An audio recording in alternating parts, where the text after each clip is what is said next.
We always want to drink beer out of a glass because beer has a sound to it, just like a taste, and beer is carbonated.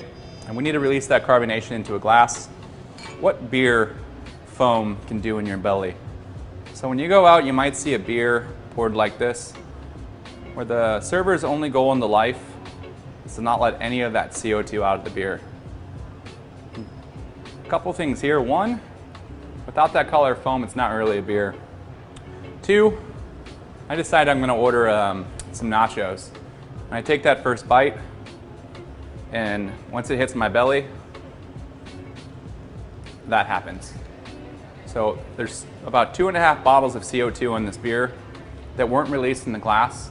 That's 100% what's going on in my stomach if the beer's not poured properly. Now you think, wow, every time I have beer, I get really bloated.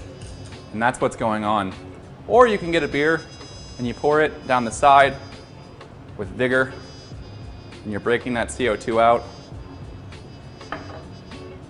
And granted, people say that looks like a lot of foam, but foam always turns into beer.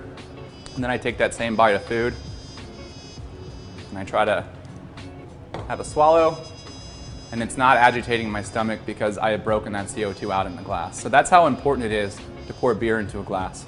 In this foam is where we're going to taste the sweetness of the malt and the bitterness of the hops, but really it's going to protect the integrity of that aroma that's underneath the foam through each sip.